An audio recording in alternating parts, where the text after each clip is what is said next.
Hello learners, I'm Shahitha And I'm Monisha.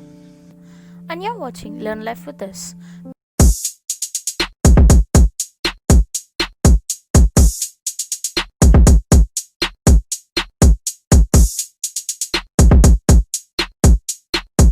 Make sure to subscribe to our channel and turn on the post notification so that you don't miss any of our uploads. Without further ado, let's get into the video. What is biology? Is it something that deals with plants or animals or birds or tiny little microorganisms like virus, bacteria and fungi? Well, the answer is all of these. Biology deals with everything that has life. Even the word biology in and itself means the study of life.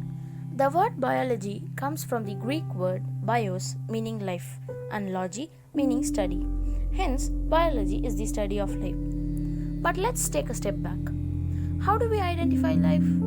Here comes the classification. Classification is a well-known process of categorizing things based on commonalities. Well, we can classify every matter around us as solid, liquid or gas, even plasma. We can classify books into fictional and non-fictional. But on an entirety, anything or everything can be classified based on the presence or absence of life as living or non-living. In biology, we don't have much to deal with the non-living. So let's jump the gun into living organisms. Here again comes biology. Biology is the study of living things based on their common attributes and unique characteristics.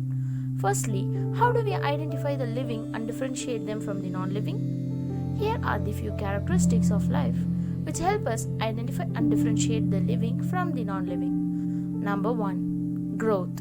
An increase in mass and number of an entity might denote it as life. Example, cell growth. But to note, growth is a characteristic feature of life but not a defining property or unique characteristics of life.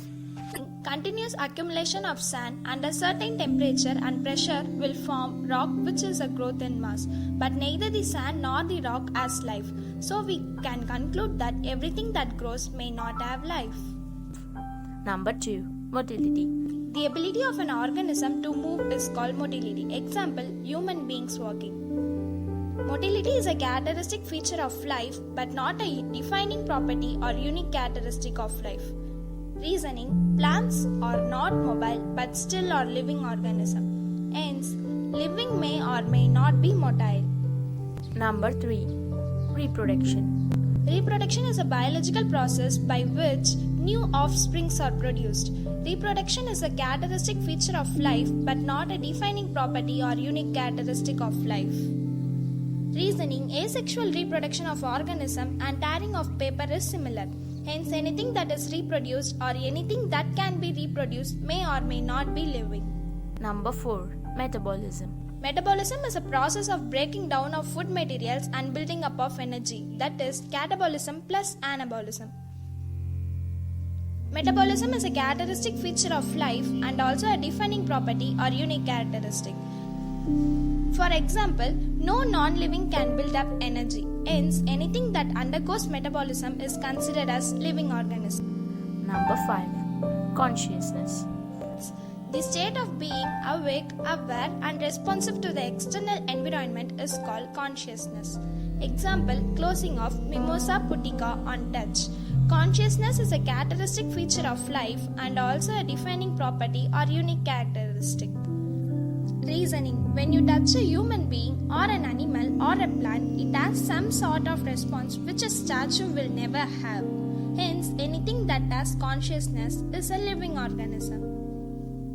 Now, with all these attributes, we can distinguish living from the non-living. Now it's time to classify and learn the living. Carolus Linnaeus categorized organism on hierarchical system. He is the father of modern taxonomy. Taxa means arrangement, nomi means law. Hence, taxonomy is the law that governs the arrangement of organisms. On the basis of shared characteristics, organisms are grouped into taxa, and these groups are given a taxonomical rank.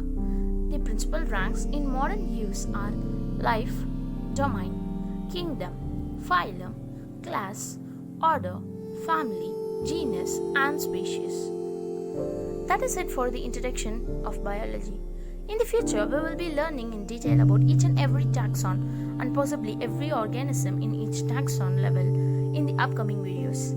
Until next time, keep learning because knowledge rules the humanity. See you, bye bye. And please don't forget to subscribe and turn on the post notification and leave a massive thumbs up. You can also leave a comment on what video you would like to see next. Until next time, peace.